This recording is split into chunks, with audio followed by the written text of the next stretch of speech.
Hey everyone, welcome back. Today we're breaking down the second generation Audi Q5, the FY platform. 2017 onward, facelift from 2021, and still extremely common on the road.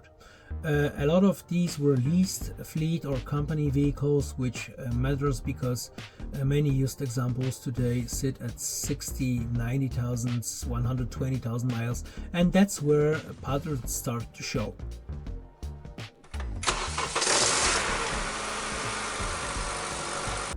Let's be clear, the Q5 feels premium. It's quiet on the highway, stable at speed. It's great daily comfort, good cargo space, and all-wheel drive versions feel confident in bad weather. But once you're out of warranty, the same modern luxury complexity that makes it feel impressive is exactly what can turn ownership into a money and time sink. We are going through the issues people keep running into. What fails, how it shows up, what can actually leave you stranded, and why it just annoys you every single week. Let's start with gasoline engines, especially the 2.0 TFSI. The number one long-term theme is oil consumption. Often it starts small, a top-up between services, then it becomes regular. The real danger isn't adding oil, the danger is missing the moment when consumption ramps up and the engine runs low. Once oil starvation happens, wear accelerates fast, and the worst case scenario is catastrophic engine damage. That's the kind of failure that turns a normal day into a tow truck day. The second major 2.0 TFSI topic is the turbocharger. Owners commonly describe the same set of symptoms: loss of power, delayed throttle response, warning lights, limp mode. Some notice it after a lot of highway driving, and others after a life of short trips. Either way, a turbo isn't a forever part, and when it fails hard, the vehicle can become barely drivable. Now let's talk about one of the most critical areas because it can escalate quickly: the cooling system. So water pump and thermostat housing issues show up often in the discussion. The key point is this: it doesn't always leak slowly for months. Sometimes it fails suddenly.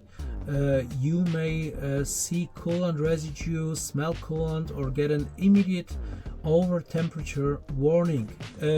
If you keep driving and tell yourself, I just make it home, you can turn a cooling system repair into serious engine damage.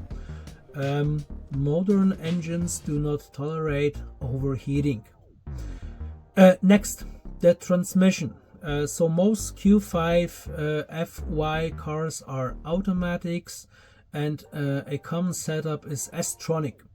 In mild cases, drivers complain about jerky takeoff when cold, hesitation in slow traffic, or rough shifts at low speed.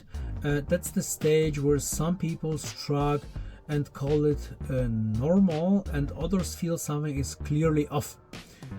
In more severe cases, you get warnings, limp mode, and unstable power delivery. Then you're talking about mechatronics and clutch wear. And yes, this can become a major repair, and it's also one of the failure types that can stop the car from being usable without a workshop visit. Now the all-wheel drive system, Quattro Ultra. This is a fuel-saving design that can disconnect the rear axle and reconnect it through clutch packs. In real ownership, some drivers report shuddering, vibration, or a binding sensation during low-speed maneuvers, like parking, tight turns, full steering lock. Sometimes correct service of the all-wheel drive clutch fluid helps because real-world intervals can matter more than people think.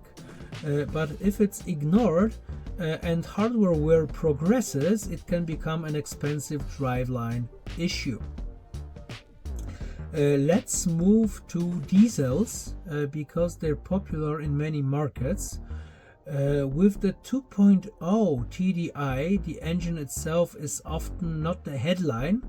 The emissions and exhaust system is. First, AdBlue, when the system acts up, it's not just annoying, it can become a countdown situation.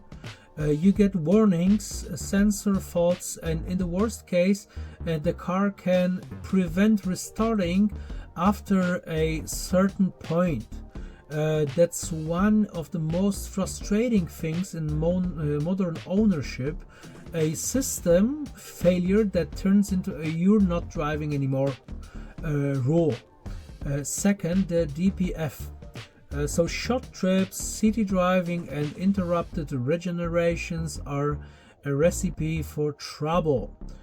Sometimes forced regeneration or cleaning helps, but there are cases where the filter becomes so loaded that the car goes into limp mode or can't be driven normally until it's properly addressed. Third point, EGR issues. Carbon buildup, recurring emissions faults, rough running, reduced power, and the feeling that the problem keeps coming back. Add sensors and actuators around the system, pressure sensors, temperature sensors, control valves, and you get the classic high mileage diesel experience. Not one huge failure, but a chain of smaller ones that drains time and of course money. If you're looking at the 3.0 TDI variants, here are the key warnings. One well-known pain point is oil leaks in the engine valley where oil can collect. The parts aren't always the expensive part, but the excess is. Labor becomes the real bill because the top of the engine needs to come apart. And then there's timing chain behavior. If you hear a strong cold start rattle that lasts more than a brief moment, that can be a warning sign for tension wear, and it can lead to a major service. Now electronics, and for many owners this is the daily frustration category. Infotainment issues, freezing, black screen events, random restarts. Sometimes it's software, sometimes hardware. Bluetooth, inconsistent pairing, dropped calls, rear camera, black screen, glitchy image, lag. Driver assistance systems can be the worst. False warnings, random alerts, and a scary scenario, misinterpretation of shadows, signs, reflections that triggers aggressive braking behavior. That isn't just annoying, that's a safety concern. Start-stop also shows up as a complaint. The engine shuts off, then doesn't restart cleanly when it should. And that's exactly the kind of problem that makes you question why premium ownership feels stressful at basic moments like a traffic light. Then there are the small things that feel huge in real life. Fuel door issue, parking sensors acting up, intermittent error messages that disappear after a reset. and then return. And in rare but serious cases, electronic faults can block driving entirely.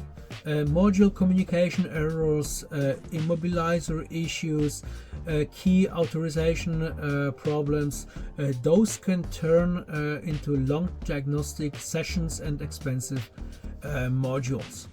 If your Q5 of the second generation has air suspension, add another long-term risk. It rides great, but over time people report leaks, the car sinking overnight, compressor faults.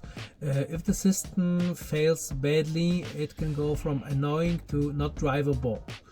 So here's the practical summary. What can truly strand a Q5 of the second generation? A sudden cooling system failure leading to overheating, a severe S-tronic failure, an AdBlue fault that prevents the restart, a turbo failure that forces limp mode or near no power, a DPF that's so clogged the car won't run properly, and electronics that block starting or driving authorization.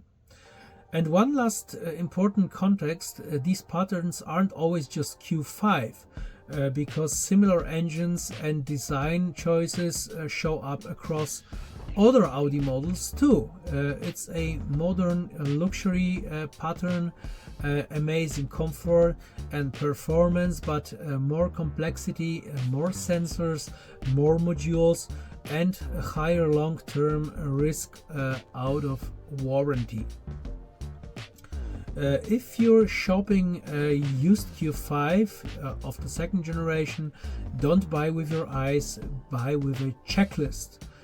So we have cold start behavior, coolant traces, stop and go transmission feel, tight low speed turns for Quattro Ultra behavior, full camera check, scan for codes, and if something is intermittent, treat it as real, not as random. Okay, drop your engine and mileage in the comments, gas or diesel, and what's already been repaired, and tell me honestly, what's the worst part for you: electronics, transmission behavior, or emissions system drama? Thanks for watching, and I'll see you in the next one. See you.